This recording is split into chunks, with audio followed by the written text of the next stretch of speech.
하나님께서 오늘 저에게 주신 말씀 마태복음 28장 18절로 20절 말씀인데 같이 찾아서 읽어보겠습니다.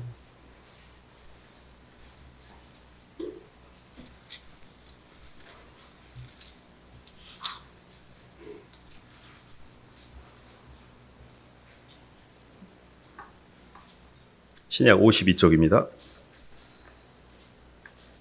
예수께서 나와 말씀하여 이르시되, 찾으셨으면 한 목소리 읽어보겠습니다. 시작.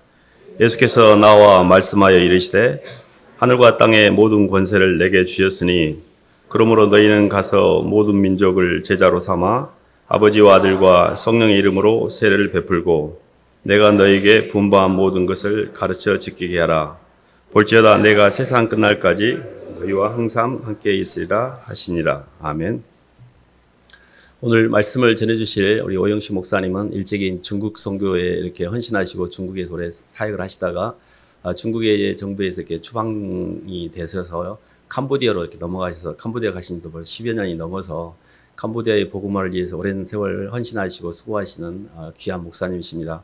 목사님이 나오셔서 대사명이라는 말씀으로 말씀 전해주실 때 큰 은혜 받으시길 바랍니다. 목사님 나오시겠습니다.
반갑습니다.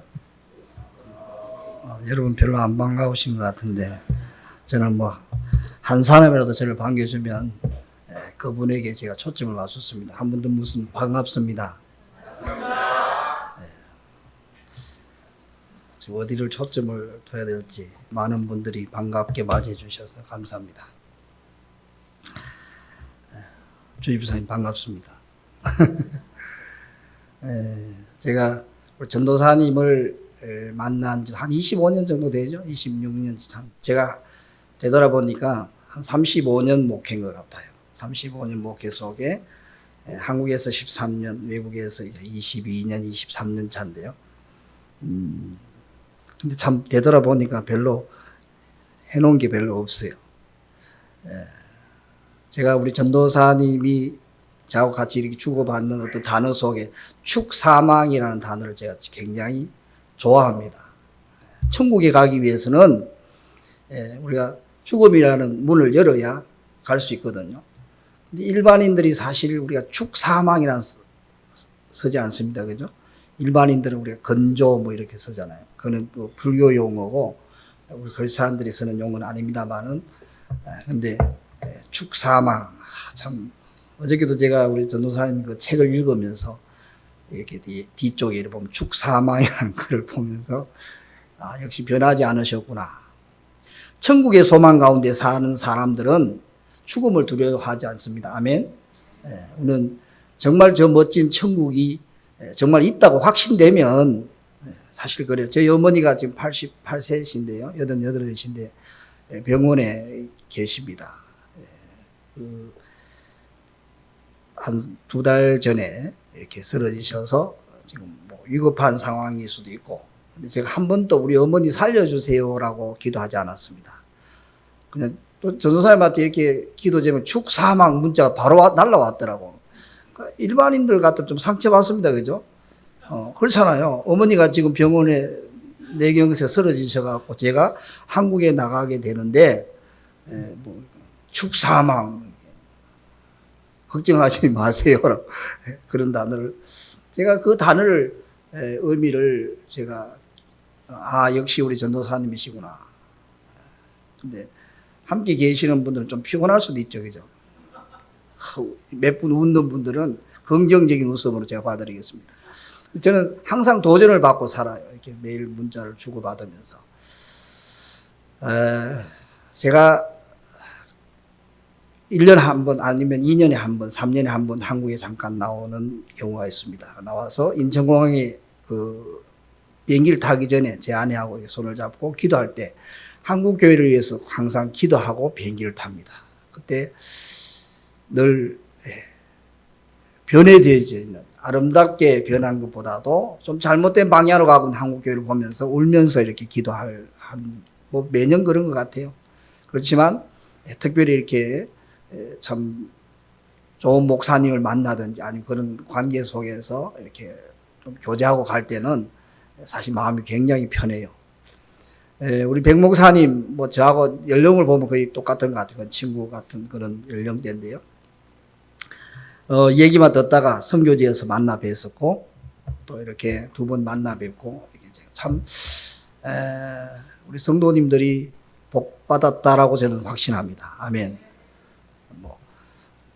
별로 대답이, 광주 분위기를 제가 몰라요. 광주 분위기를 제가 전혀 모릅니다. 제가 그래서 어떻게 해석을 해야 될지 참 혼란스러운데, 하나님께서는 관계 속에서 일하십니다. 아멘. 선교지 소식은 뭐 제가 다 봤기 때문에 별로 제가 전할 게 없어요. 11시 예배 강단에 서면요, 사실 목사로서 선교사로서 저는 선교 보고를 하기를 원해요. 그런데 좀 그 예배에 어떤 중점을 두다 보니까 말씀에 또 이렇게 선포되어져야 될 말씀들이 또 있지 않겠나, 그런 생각을 가졌습니다. 그래서 어제 저는 그 말씀을 묵상하면서 정말 이 교회에 대해서 저는 몰라요. 지난번에 선교팀들, 예쁜 우리 자매들, 또 우리 형제들 이렇게 몇 번 만나 뵙고 또 목사님하고 이렇게 한 일주일 교제했던 게 전부거든요. 그렇지만 기도하면서 무엇보다도 말씀으로 또 복음으로 또 진리 가운데 애쓰는 분들이 아니겠나라는 희망을 갖고 왔습니다. 그래서 아멘. 아멘.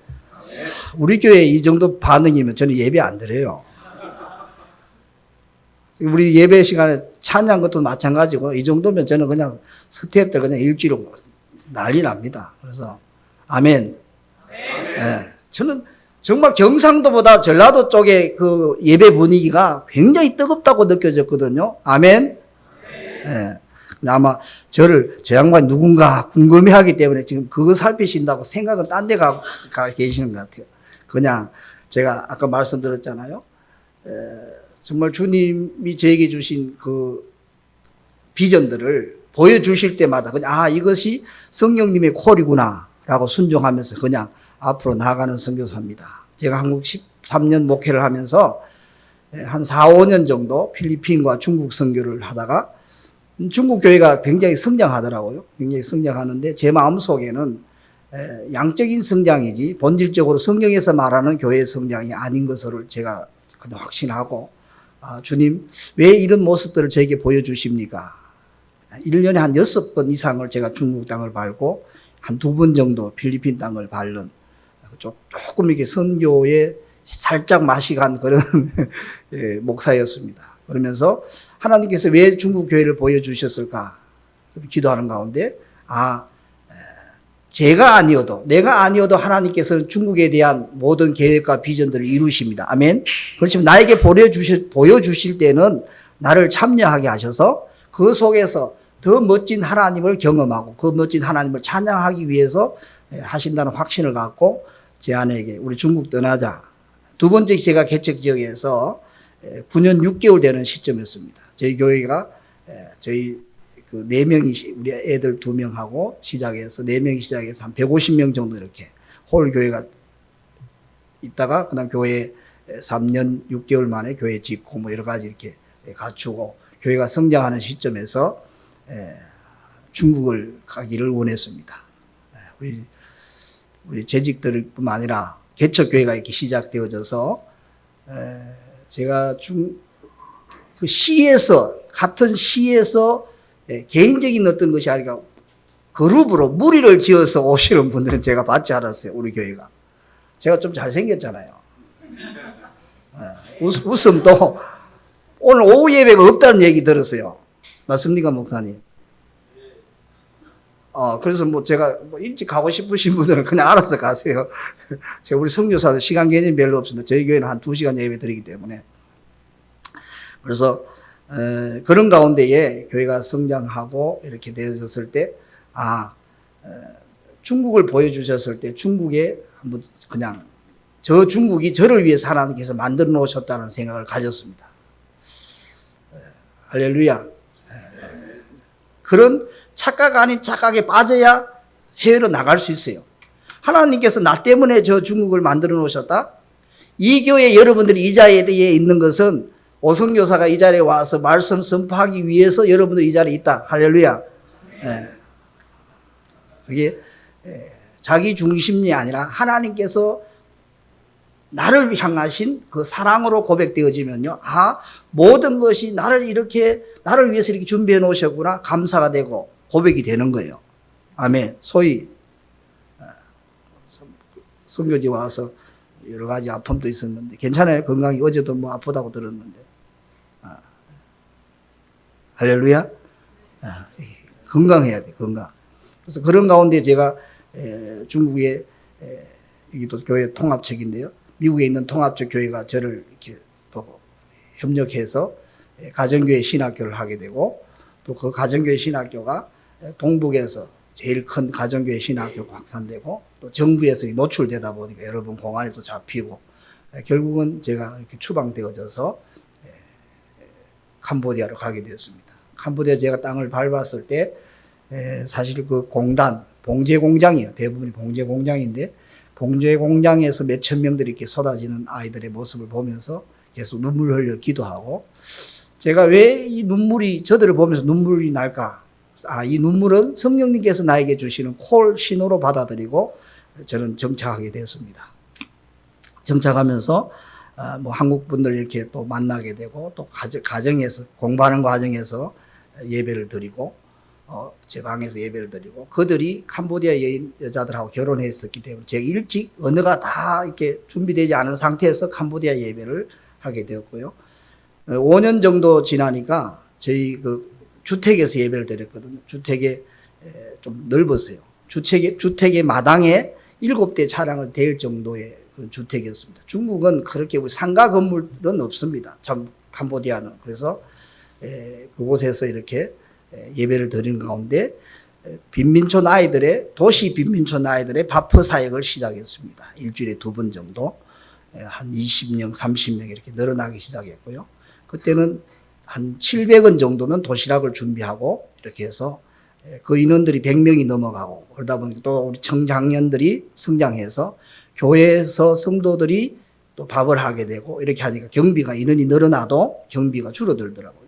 그런 가운데에 또 저 아이들의 그 성장 가운데에 교육을 좀 이렇게 시켜야 되겠다. 그래서 일주일에 4번 정도 저희들이 지역을 나누어서 영어 공부를 시키고 또 그 다음에 그 아이들의 학비를 지원하게 됐습니다. 캄보디아는 날씨가 더운 관계도 있지만 교육시설이 부족해서 하루에 3시간밖에 공부하지 않습니다. 3시간 정도. 그 다음에 초등학생부터 시작해서 대학생들도 마찬가지입니다. 대학생들도 3시간 이상을 넘기지 않습니다. 오전반이 있고요. 오후반이 있고 야간부가 있습니다. 대학생들도 대학교도 그렇습니다. 그러다 보니까 이제 그 아이들 로컬 스쿨 같은 경우는 선생님들도 월급이 그 당시에 제가 갔을 때 한 150불 이렇게 받았어요. 그때 제가 공단 근로자들의 월급이 91불이었거든요. 제가 91불이었고 지금은 210불이에요. 210불인데 그래서 선생님들이 아이들 뭐 가르치는 게 문제가 아니고 자기 반 아이들 돈 있는 아이들 겨우 그냥 보충 수업을 돈 받고 보충 수업 하는 데 관심이 있지 학교 다른 아이들은 관심이 없었습니다. 그래서 또 어떻게 보면요. 제가 많은 나라는 다니지 않았지만 푸놈펜이라는 도시에 국제학교가 세계에서 한 도시에 국제학교가 제일 많이 있는 나라가 캄보디아 푸놈펜이 아닌가라는 생각을 갖습니다. 왜냐하면 NGO들이 많이 들어와 있고요. 또 영국계, 미국계 이렇게 국제학교들이 많이 있습니다. 또 중국 사람들이 많다 보니까 자기들이 국제학교를 세워서 또 말레이시아 이슬람권에서 엄청나게 학교를 통해서 이렇게 포교 활동을 하고 있습니다. 그런 상황이다 보니까 많은 학교들이 있습니다.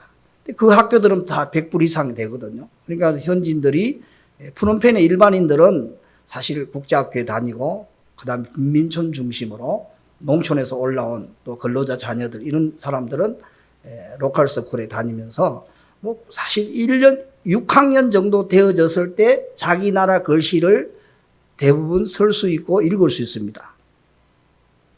여러분 사실 좀 이해가 잘 안 되시죠? 그러니까 국제학교 다니면 좋은 국제학교는 아예 캄보디아어를 가르치지 않습니다. 이제 작년에 훈센 총리가 법적으로 모든 국제학교에 캄보디아를 가르치도록 이렇게 명령을 내렸거든요. 그래서 캄보디아는 공산국가가 아니고 군사 민주정이에요. 그래서 다당제고 다 있지만 그냥 군인들이 통치하는 그런 나라입니다. 그렇지만 일반인들은 전혀 그냥 이렇게 우리나라와 같이 사회주의가 아니고 민주주의 이렇게 나라예요. 그렇지만 모든 행정적으로는 정부에 굉장히 그렇게 억압당하는 그런 상황이거든요. 그런 상황이고 그래서 학교가 공부를 사실 학교에는 3시간을 가르치다 보니까 도덕도 없고 체육도 없고 음악 과목 자체가 없어요. 이런 과목들 자체가 없습니다. 그리고 운동장에 다 나무들이 심어져 있기 때문에 뭐 어떻게 공을 찬다든가 그런 환경들이 안 되어 있습니다. 아무리 시골도 마찬가지고. 그래서 대부분 선교사들이 사실 시골에는 학교를 하고 있습니다. 학교를 하면서 복음을 전하는 교회 사역을 하더라도 학교를 하는 그런 국가거든요. 95%가 불교 국가고 저희 기독교가 한 1.2% 정도. 사실 원래 우리가 선교 100주년이었거든요. 한국인 선교 30주년이었어요. 그럼에도 불구하고 1.2% 뭐 요 정도밖에 안 됩니다. 그래서 모든 것들이 종교 시설도 마찬가지입니다. 마을마다 아주 큰 절이 있습니다. 도시도 마찬가지. 2km마다 있는데 법적으로는 타 종교 시설이 있는 곳에서 3km 떨어져서 건물을 짓게 되어 있습니다. 그러니까 푸놈펜에서는 교회 허가가 건축 허가가 나오지 않습니다. 센터로 이렇게 하고 있고요. 단지 예배 허가서를 통해서 2년마다 이렇게 갱신하도록 그렇게 되어져 있습니다. 그리고 이슬람권은 또 굉장히 그 말레이시아 이렇게 후원 관계로 인해서 굉장한 모든 호텔에 다 이슬람 예배 처소를 강제적으로 하게 하고 또 시설들도 자유스럽게 다 이렇게 사원을 짓게 합니다. 그렇지만 불교의 파워는 대단합니다. 그러니까 뭐 스님들 앞에 가기 위해서 총리도 거기서 이렇게 무릎을 꿇고 이렇게 해서 이렇게 가거든요. 그 정도로 이렇게 불교 국가입니다. 불교 국가라서 아마 지난번에 오신 분들은 절 안에 학교가 있는 걸 보셨죠, 그죠? 절 안에 초등학교, 중학교, 또 고등학교를 쭉 바로 거의 담을 경계선을 해서 이렇게 마을마다 사실 그렇게 되어져 있습니다. 그러다 보니까 사실 종교라는 것이 사실 우리 성경에 나오는 이슬람들 그죠? 그런 환경하고 뭐 다를 바가 없어요. 태어나서부터 그 공문이 그죠? 놀이터가 학교 그 절이고 또 공부가 뭐 한 5, 6년 전, 10년 전에는 사실 반야심경을 의무적으로 또 하고 그죠? 우리 옛날에 우리가 뭡니까? 국민교육헌장 했잖아요. 그렇게 하듯이 했는데 지금은 자율적으로 하지 않습니다. 하지 않고 그것이 현재 우리 캄보디아의 종교 현황이고요. 사실 2천만이 안 되는 그런 나라예요. 인구가. 우리 한국보다는 땅이 좀 넓고요. 1.3배 정도 되고 프놈펜은 사실 200만, 250만 이렇게 좀 넓히고 가다 보니 그렇게 되는데 사실 도시 집중화가 되어져 있어서 도시와 시골의 차이는 20년 정도 차이가 납니다. 한국은 그렇지 않잖아요. 그러니까 시골에는 지금 대부분이 수도는 정도는 아마 그 NGO 단체든 이렇게 물은 다 공급되어지고 전기도 아마 뭐 안 되는 곳도 한두 군데 있다고 들었는데 제가 경험하지 못했습니다. 제가 처음 갔을 때는 시골에 전기가 공급되지 않고 또 프놈펜도 일주일에 한 3번 정도 전기가 나가고 그런 상황이었는데 지금은 그렇지 않습니다. 지금은 그냥 어떻게 하다 보면 조금씩 전기가 나가는 그런 상황이고요.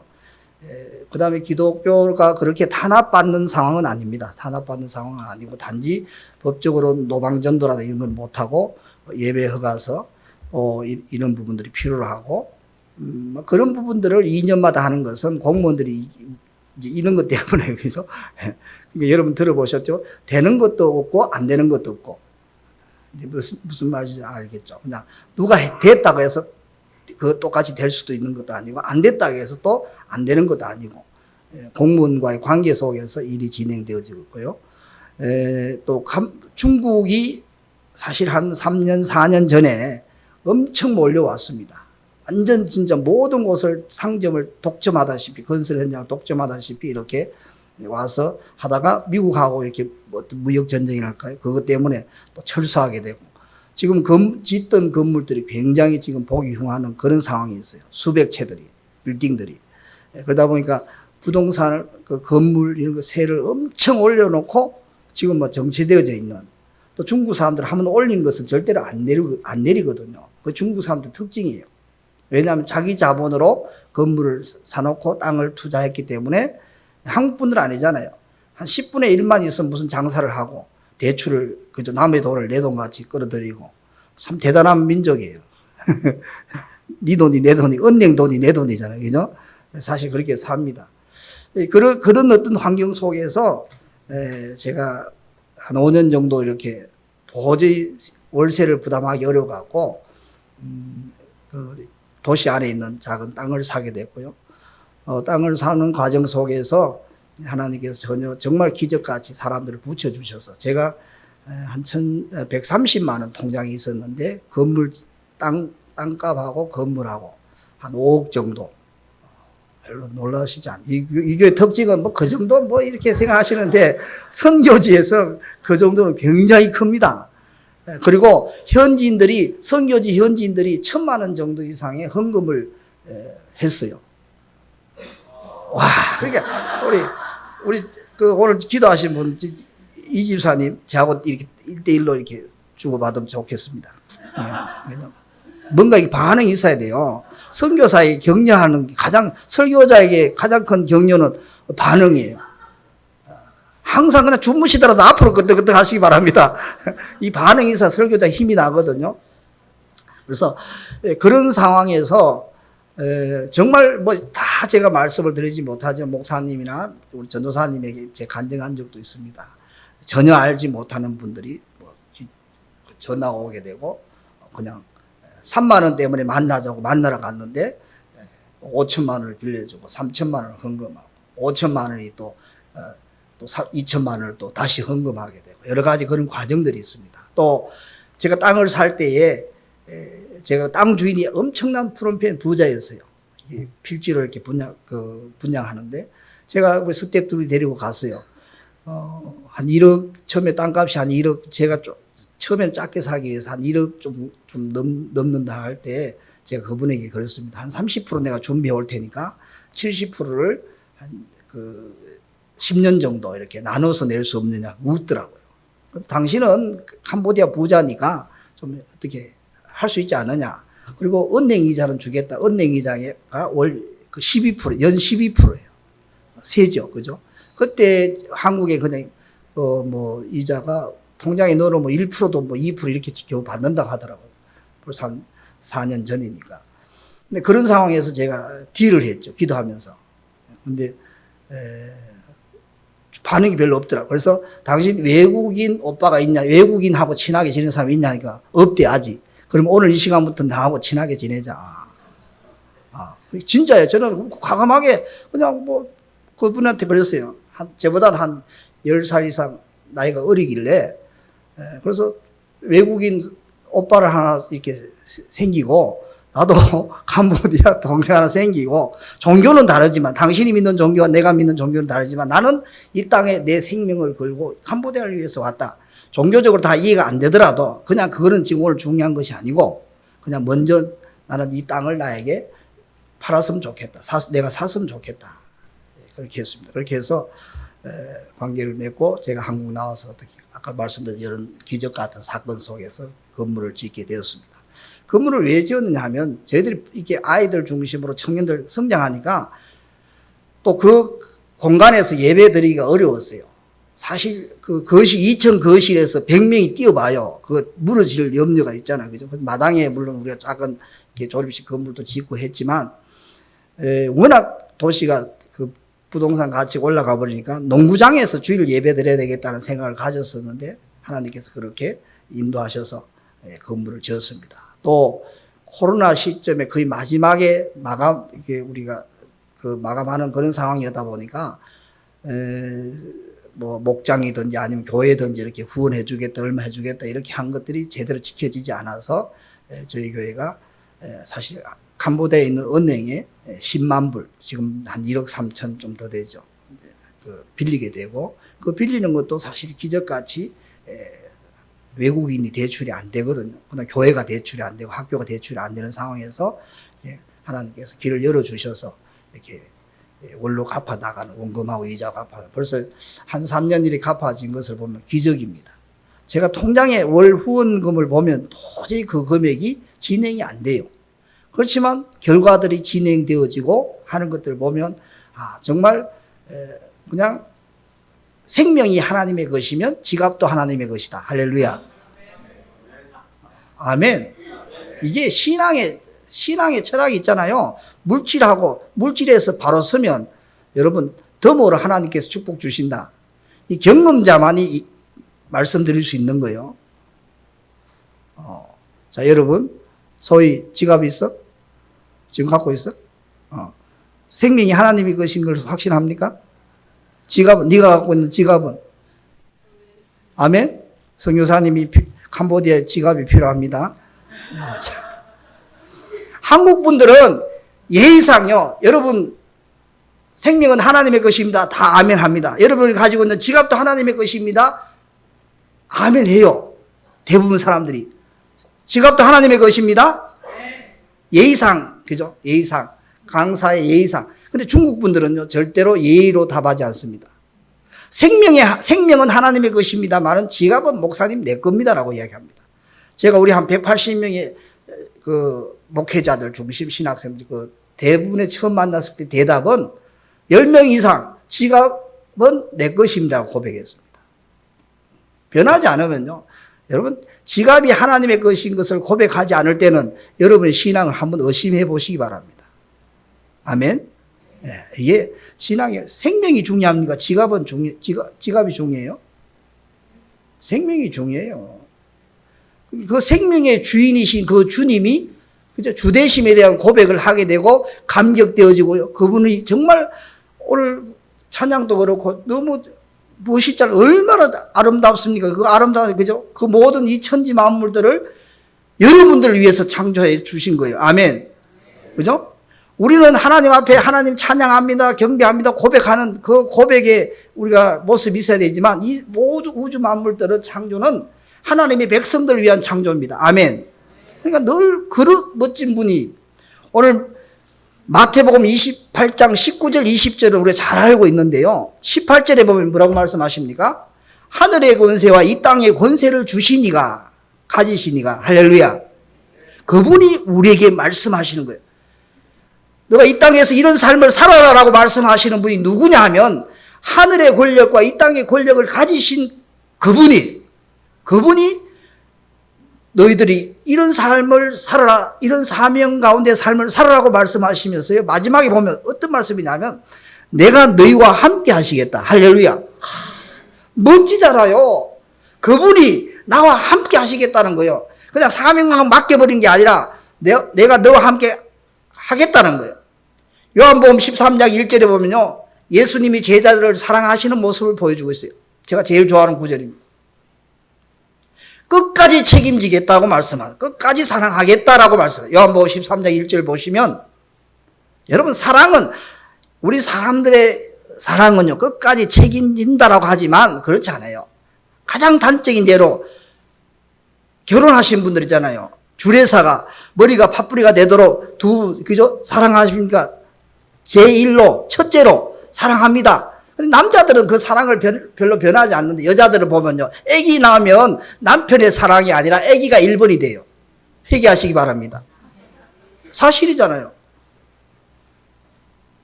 아기는 남편을 통해서 주신 선물이에요. 그죠? 하나님의 선물인데 저는 항상 그런 이야기예요. 우리 대부분인 것 같아. 한 두세 분 빼고 그래도 또 여유를 둬야 되니까 한 두세 분 빼고 대부분의 아기를 놓으시면 남편이 1번이 아니라 자기 자식이 1번이 되더라고요.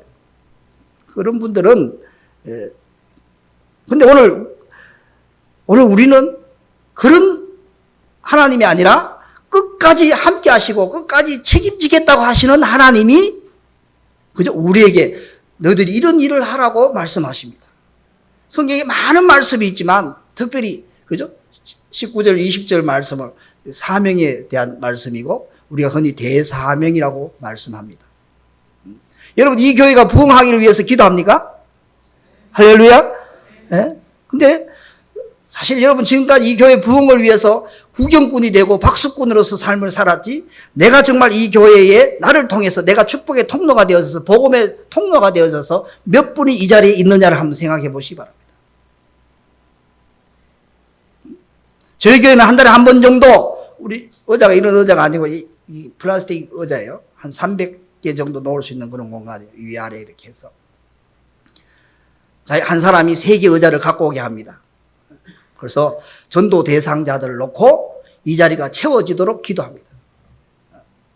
여러분 전도 수첩이 갖고 계시는 분, 수첩 갖고 계시는 분, 수첩은 있으시잖아요. 뭐 여러분 핸드폰 있잖아요. 핸드폰에. 근데 거기에 핸드폰에 이제 한 공간을 두셔서 메모라는 공간이 있잖아요. 그죠? 그 공간에 전도 대상자들을 한번 여러분 기록하세요. 우리 교회에 만날 때마다 염려하지 맙시다. 우리는 기도할 수 있습니다. 할렐루야. 하나님께서 일하실 때 나를 통해서 일하신다. 우리 교회는 예배 때마다 항상 이렇게 복창합니다. 나를 통해서 일하신다. 아멘. 옆 사람 보고 합시다. 당신을 통해서 일하십니다. 옆 사람은 다시 착각하지 마세요. 당신을 통해서 일하십니다.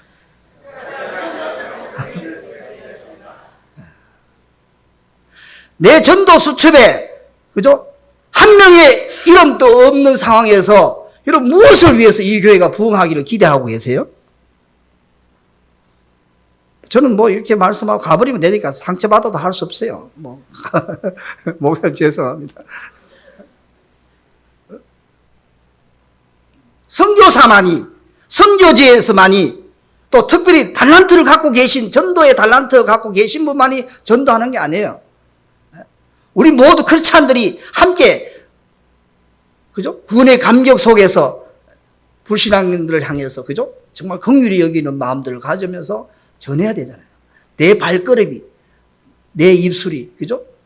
뭔가 다가가지 않으면 여러분들은 주님 나라 갔을 때, 예, 주소만 교회가 부흥할 때 나는 박수 쳤습니다. 구경꾼이었습니다. 아무런 상관없는 불행한 모습으로 주님 만나시겠습니까? 저는 신학을 공부할 때 이 다음에 예수님을 만나면 제 책상에 이렇게 붙였어요. 우리 목사님도 대학 다닐 때 좀 이렇게 하셨더라고요. 저도 대학 다닐 때 신학교 말고 일반대 다닐 때 참 이렇게 좀 했던 사람이에요. 근데 신학을 하면서 민중신학이니 뭐 참 해방신학 이런 것도 한번 다시 제가 돌아와서. 근데 다시 복음주의 신학으로 다시 돌아와서 지금도 마찬가지입니다. 내가 정말 일반대 다니면서 이렇게 막 진짜 어떤 뭐 그죠? 그런 사회를 향해서 그죠? 그런 것들을 저는 잊지 않고 기도하면서 하나님, 제가 목회자로서 선교사로서 정말 그때 내가 정말 뭔가 철통가스 마셔가면서 했던 그 순간들을 제가 이렇게 묵상하면서 목사로서 내가 해야 될 일이 뭘까? 선교사로서 지금 내가 울부짖어야 될 일이 뭘까를 고민하면서 저는 목회하고 있습니다. 아멘? 네. 그래서 한국 교회를 볼 때마다 정말 변질되어져 있는, 정말 신약교회 주님이 세우시고 가는 그런 교회의 모습이 아니라 정말 중세교회의 타락된 모습들을 너무 많이 표출하는 그런 교회들을 보면서 목사님하고 진짜 짧은 시간이었지만요, 많은 대화를 하면서 참 제가 마음속에 정말 존경이 되어지고요. 목사님 정말 고맙습니다라는 고백을 한 적이 있습니다. 저는 항상 그렇게 생각합니다. 제 책임입니다라는 고백을. 왜 우리 천주교에 내 탓입니다. 이 세 번 하잖아요. 그죠? 그걸 왜 뺏겼는지 모르겠어요. 그 구호를. 제가 우리 선교지의 뭐 기도 제목은 사실은 두 가지가 있습니다.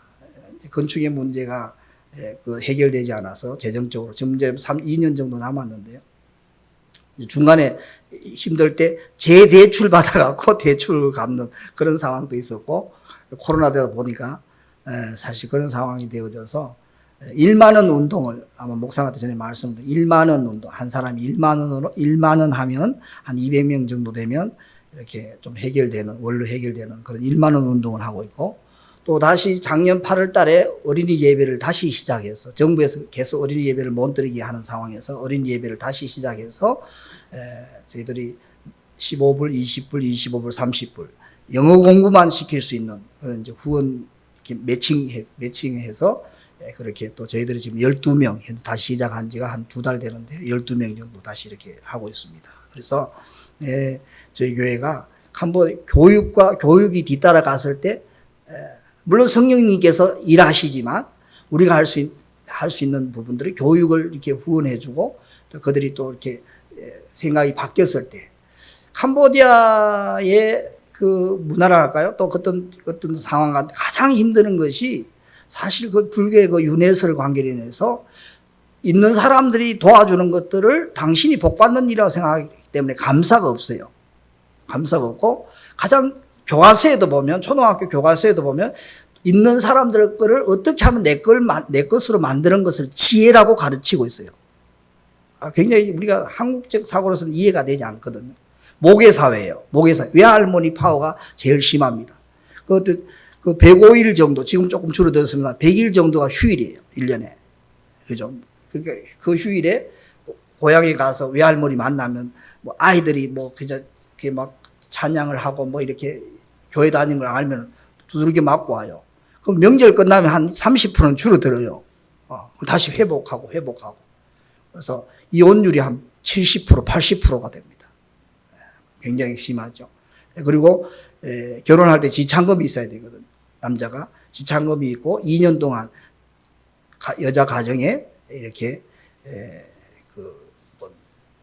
봉사해야 되는, 노동력을 제공해야 되는 그런 문화, 아직도 그렇게 상존합니다. 그래서 남자들이 결혼하기가 굉장히 어렵습니다. 지금 그 돈이 굉장히 또 계속 높아가니까 도시는 기본적으로 한 2만 불, 한 쉽게 말하면 2,600만 원 정도 있어야 도시 속에서 결혼할 수 있습니다. 시골은 그래도 한 5천 불, 7천 불 정도 되거든요. 그러면 쉬운 게 아니잖아요. 1,000만 원 가까운 데는 돈이 남자가 있어야 여자하고 결혼할 수 있어요.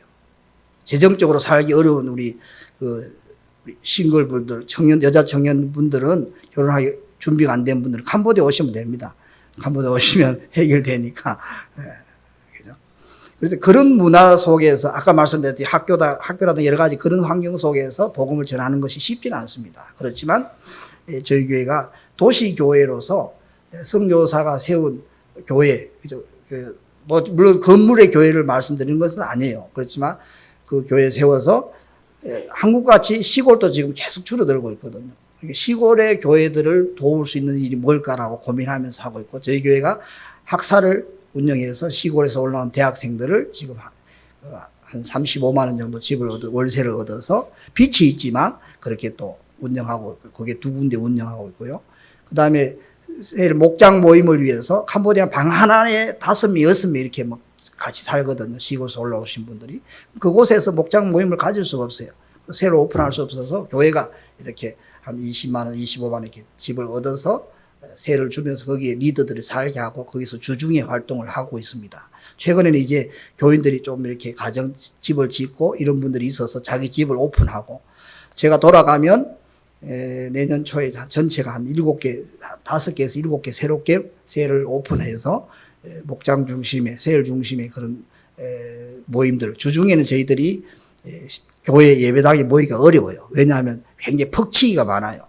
여자 청년들이 밤에 오토바이 타고 밀어버리고 오토바이 뺏어가고, 뭐 필리핀 같이 총하고 이런 사건들은 없는데 그런 일들이 비일비재해서, 그래서 전에 우리 목사님에게 우리 주일날 우리가 모이는 예배에서 새롭게 모이기는 어려우니까 금토 주일 이렇게 예배 중심, 우리 모임에 오셔서 함께 이렇게 예배 드렸으면 좋겠다. 지금 또 뭐 선교 오겠다 할 때, 주일을 우리가 토요일날, 주일날 우리 교회가 갖고 있는 프로그램 속에서 이렇게 저는 새로운 모여서 잔치하는 것도 중요하지만 있는 프로그램 속에서 함께 힘을 실어주고 함께 이렇게 격려하고 우리 모습을 그대로 보여주기를 원해서 사실 그렇게 흔쾌히 오셔서 우리 청년들 중심으로 저희 교회 힘을 실어주셔서 감사하고, 또 특별히 어린이들이 그때 한번 다져주셨고 한 10몇 명이 새로 왔잖아요. 그 아이들이 지금 계속 오고 있습니다. 그래서 얼마나 감사해요. 그래서 그런 어떤 부분들은 우리가 있는 사람들이 제대로 할 수 없거든요. 이제 그렇게 해 있고요. 저희들이 청년들이 많다 보니까 이제 좀 비전이 있어요. 뭐 나이 드신 분들은 비전이 없다는 게 아니고 그렇게 잘 이렇게 하고 있습니다. 아무쪼록 여러분들이 기도해 주시고 협력해 주신 건 결과가 아닌가 하는 생각을 갖습니다. 선교사는 저는 그렇게 생각합니다. 보내는 자와 보내심을 받은 자의 어떤 사명이 있잖아요. 그러면 보내심을 받은 자로서의 저는 보내는 자들의 자존심을 지켜주는 것이 믿음의 자존심을 지켜줘야 된다. 그렇잖아요. 여러분이 후원하고 기도하고 그 선교사가 뭐 별로 그냥 시원찮고 별로 사역 별로 안 하고 그냥 건강한 사역이 아닐 때 실망하잖아요. 여러분 그렇죠? 그죠? 뭐 꼭 그렇잖아요. 여러분들이 믿었던 사람들이 여러분이 진짜 뭐니 해도 뭐니가 서여지는 그곳이 제대로 서여지지 않고, 그죠? 뭔가 주님의 나라가 확장되는 그 일이 아니라 뭔가 늘 침체되어 있다면 얼마나 실망스럽습니까? 물론 저도 부끄러운 부분들이 많이 있어요. 많이 있지만, 게으른 부분도 있지만, 그렇지만 늘 기도할 때 후원자들이 정말 나를 위해서 기도하고 후원해 줄 때 그 믿음의 자존심을 내가 지켜주자. 우리 캄보디아 매도로 1,500명 정도 선교사가 있어요. 참 대단하잖아요. 그렇지만 그 중에 내가 정말 나를 기억하고 있는 분들에게 그 자존심을, 믿음의 자존심을 지켜주는 것이 뭘까라고 고민하면서 살아가고 있습니다. 그리고 한 가지 더 끝으로 여러분들에게 아까 말씀드렸듯이 이 교회의 부흥은 옆 사람이 시켜주는 것이 아니라 여러분이 하셔야 됩니다. 아멘. 여러분이 하셔야 돼요. 또 여러분이 하셔야 됩니다. 그래서 오늘 이 시간부터 정말 핸드폰에 전도 대상자 3명 이상을 한번 기억하면서 적어보세요. 적어보시고 정말 그렇게 기도하면요, 연말 되면 그분들이 여러분의 옆자리가 여기 지금 막 코로나 이런 것 때문에 의자가 지금 이렇게 되는데 이 자리들이 다 채워질 줄 믿습니다. 아멘. 다른 사람에 의해서 그냥 우리 교회 부흥시켜 주세요. 막연한 기도하지 마세요. 뭐 부흥되면 여러분 하나님 앞에 뭐 그냥 구경꾼이었습니다. 박수꾼이었습니다. 아니잖아요. 하나님 나를 통해서 내 입술을 통해서 내가 가진 것을 통해서 내 발걸음 통해서 내가 함께하는 직장인들이 내 이웃들이 친구들이 이 자리에 앉게 해주세요. 할렐루야. 아멘. 그러면 채워지는 거예요. 그럼 부흥되는 거예요. 더 큰 교회의 비전들을 이루기 위해서는요. 여러분 더 부흥되어져야 돼요. 아멘. 여러분 그냥 대충 살다가 주님 만나는 것보다 뭔가 한번 멋지게 살다가 주님 만나야 되잖아요. 아멘. 아멘. 이 인생 두 번이 아니에요. 한 번이에요. 이 한 번의 인생 속에서 한번 정말 천지창조 주인이신, 그죠? 그리고 하늘의 권세와 이 땅의 권세를 갖고 그분이 일어나서 전도하라고 말씀하고 있습니다. 제자 삼으라고 말씀하고 있습니다. 가르치고 정인의 삶을 살아라고 말씀하고 있습니다. 그러면서 너희들끼리 잘해라가 아니라 내가 너와 함께 하겠다고 말씀하고 계세요. 제자들을 책임져 주셨던 나의 주님이신 그 주님이 오늘 여러분들에게 말씀하십니다. 부족한 선교사의 입술을 빌려서 여러분의 사명을 회복하라고 말씀하고 계세요. 얼마나 멋진 주님이십니까? 기도하겠습니다. 참 좋으신 하나님 아버지 감사합니다.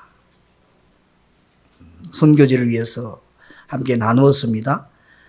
또한 말씀을 통해서 함께 묵상했습니다. 먼저 우리가 주님 앞에 서게 된 것, 모든 것이 하나님의 은혜인 것을 고백합니다. 또 만남의 축복 가운데에 관계성 속에서 우리 백 목사님 목회 현장 속에 아버지 하나님 믿음의 성도들을 붙여주시고 이렇게 동력하게 하심을 감사합니다.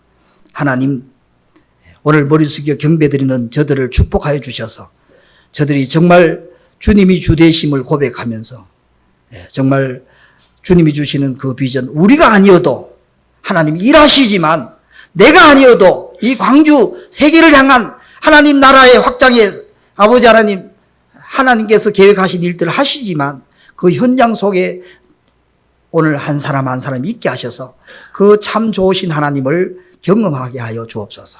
그 하나님을 고백하게 하여 주옵소서. 아버지 하나님 우리가 오늘 이 시간 다시 한 번 더 전도되어져야 될 많은 영혼들을 기억하게 하시고 성령 하나님께서 우리와 함께 하셔서 그 영혼들이 이 자리에 함께 경배하며 예배하는 믿음의 축복을 허락해 주옵소서. 예수님 이름으로 축복하며 기도합니다. 아멘.